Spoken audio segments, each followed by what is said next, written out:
हमारे साथ मौजूद हैं दिल्ली में मंत्री रह चुके और कांग्रेस के वरिष्ठ नेता हारून यूसुफ जी। सर, सबसे पहले तो एबीपी लाइव में आपका बहुत बहुत स्वागत है। थैंक दिल्ली में मंत्री यानी मुख्यमंत्री बदल गए, अब क्या दिल्ली की हालत बेहतर होगी? 11 साल से क्या हालत देख रहे हैं दिल्ली की। अगर बदलनी होती तो दिल्ली का यह असर नहीं होता। केवल चेहरे बदलने से या वो जो बकौल आम आदमी पार्टी के नेताओं की खड़ाम रखी है, तो खड़ाम किसने रखी है? केजरीवाल जी ने रखी है। और आज दिल्ली के लोग, जो पिछले 9.5 साल का शासन रहा है, सिवाय इल्जाम तराशी के, सिवाय इल्जाम लगाने के और कोई काम इस सरकार ने नहीं किया। किस तरह अपनी जिम्मेदारी से बचें, किसको दोषी ठहराएं, हर समय ऐसे लोगों को तलाशते रहे।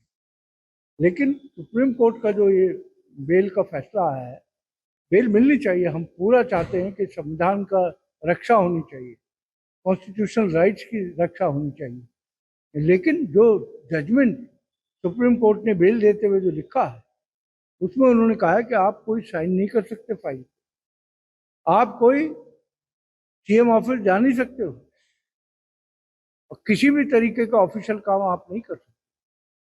तो मैं समझता हूँ इसके बाद क्या गुंजाइश बचती है।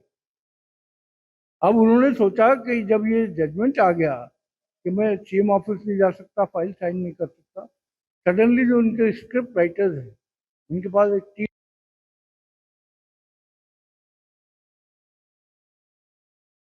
मान लेते हैं, कभी शहीद भगत सिंह को अपना मान लेते हैं, कभी अन्ना जी गांधी बना देते हैं। तो उन्होंने तुरंत देखा और स्क्रिप्ट राइटर ने बताया कि जी आपका इमेज तो बहुत खराब हो चुका, आपका इमेज तो हो चुका है एक रईस राजा जो शीश महल में रहता है, जिसकी दीवारें 25 फुट ऊंची है। वहां गरीब की आवाज अंदर तक नहीं जाती। और जब वो गलती से कहीं काफिला जब उनका निकलता है, अगर वो गरीब सामने आ जाए, हो सकता है उसको धक्के दे के मार के निकाल देते हैं। तो ये जो इमेज है, इमेज मेकओवर का खेल, एक खड़ा इमेज मेकओवर के लिए है कि मैं बहुत सिद्धांतवादी आदमी हूँ।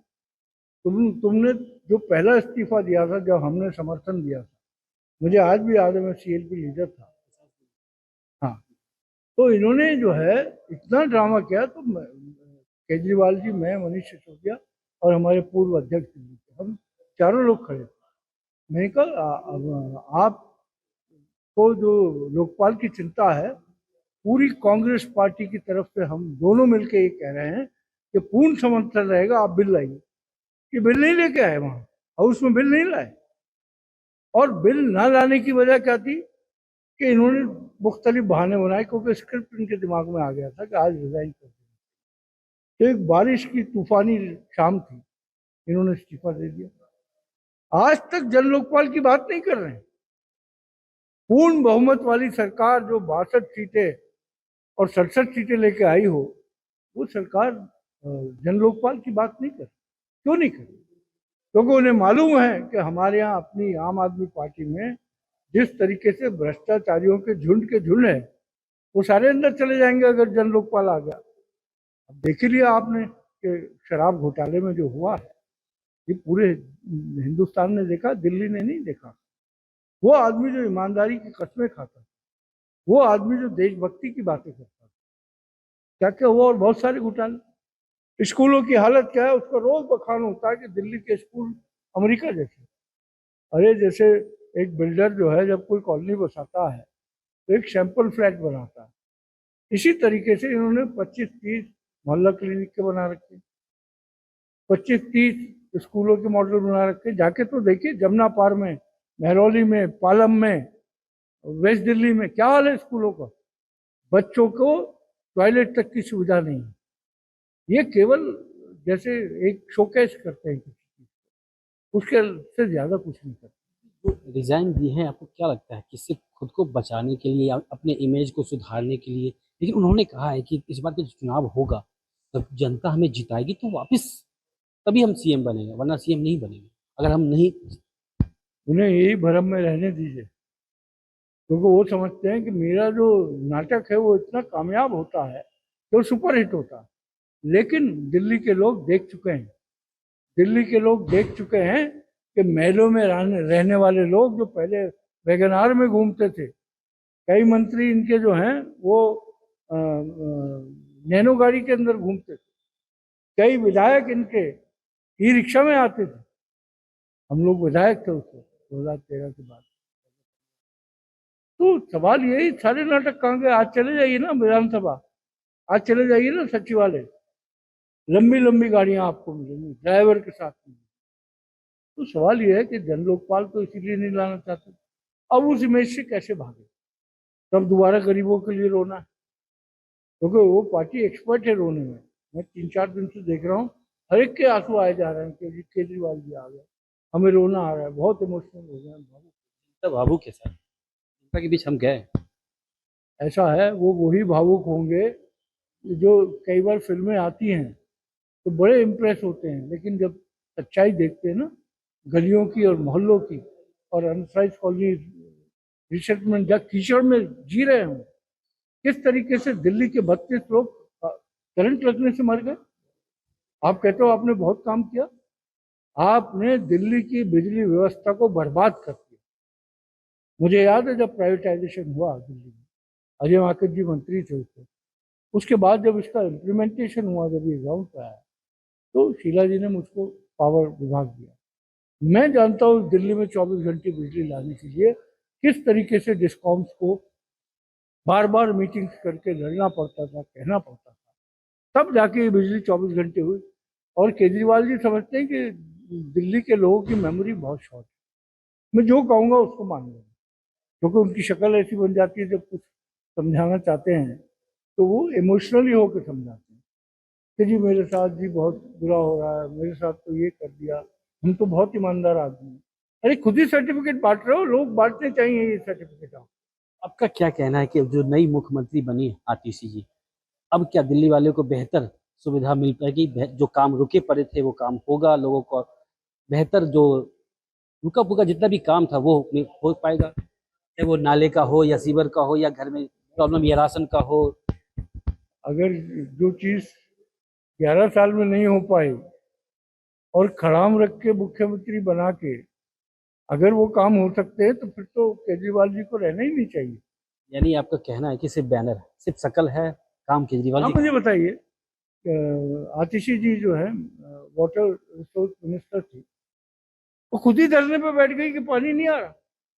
अरे लड़ो, इस दिल्ली के लिए सारे एमएलए हरियाणा गए थे जब मुनक कैनाल बनाई गई थी, और जिस तरीके से दिल्ली में सोनिया विहार प्लांट बनाया गया था, क्योंकि हम संवेदनशील लोग थे, हम लोगों की गरीबों की समस्या को समझते थे।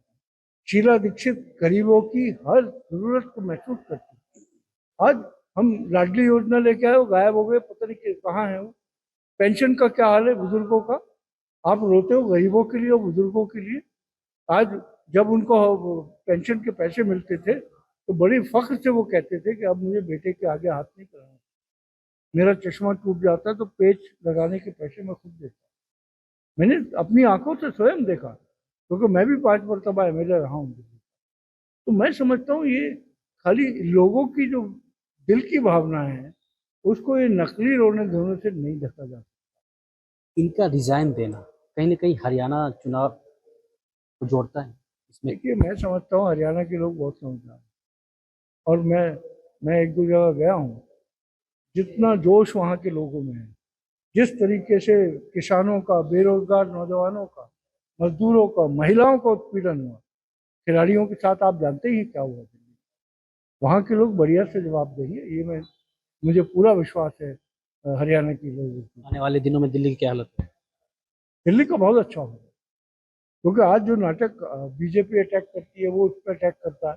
हमने तो वो भी देखा कि रामलीला ग्राउंड में कौन भिजवा रहा था पानी की बोतलें और खाना, और मैं कहना नहीं चाहता, सब दिल्ली जानती है। तो आज उनके 7 मेंबर ऑफ पार्लियामेंट थे, क्या किया उन्होंने? अब तो तीसरी बार जीत के आ गए। कॉरपोरेशन में 15 साल से उनकी सरकार थी, कॉरपोरेशन में तो पूरे थे, क्या किया दिल्ली के लिए? सफाई कर्मचारी ये सब परेशान, सब नारे हैं सबके कि जो दलित है उनके लिए हम मरते। कहाँ और क्या किया? अरविंद केजरीवाल से पूछिए। दलितों का जो बजट था वो इस साल जो है 82 करोड़ रुपए कम कर दिया जो उनको सहायता देने का वजह। अब देखिए रिकॉर्ड पे, तो ऐसा नहीं है लोग महसूस नहीं करते। तो अब कांग्रेस को फायदा होने वाला है। देखिए मैं समझता हूँ हमें लोगों पे विश्वास है और मुझे पूरी उम्मीद है कि लोग जो है उस पुरानी दिल्ली को याद करेंगे जो 15 साल कांग्रेस की सरकार में थी, जहाँ खुशहाली थी, जहाँ पोल्यूशन नहीं था, जहाँ पर लोगों की बात सुनी जाती थी, लोगों की आवाज़ें कान तक पहुँचती थी, क्योंकि कोई भी ऐसा मंत्री नहीं था जो सुबह को डेली 300, 400, 500 लोगों से न मिलता। हमारी शीला दीक्षित स्वयं 500, 600 लोग उनकी कोठी पर रहते थे और उनके यहाँ जाने के लिए एमएलए को पूछना नहीं पड़ता था, सीधे जाते थे और उनके ड्राइंग रूम तक पहुंच जाते। मंत्रियों को टाइम नहीं लेना पड़ता। यहाँ तो ऐसा लगता है कि बॉस जो है वो बिल्कुल जब उनका हुक्म होगा तभी आपके दर्शन होंगे। मैं समझता हूँ दिल्ली के लोग समझेंगे। बहुत बहुत शुक्रिया हमसे बात करने के लिए, थैंक यू। तुम्हारे साथ मौजूद थे दिल्ली के वरिष्ठ नेता और पूर्व मंत्री रह चुके दिल्ली सरकार में हारून यूसुफ, जिन्होंने साफ तौर पे कहा है कि दिल्ली में भले ही मुख्यमंत्री बदल जाए, लेकिन लोग अब समझदार हो गए हैं और वो बीते दिनों जो कांग्रेस के टाइम पे जो बीते हुए दिन थे उसको याद करते हुए इस बार चुनाव में अपने मत का प्रयोग करेंगे और आने वाला समय ही बताएगा कि आखिरकार दिल्ली में किसकी सरकार बनती है। Abhishek Nain, ABP live, Delhi.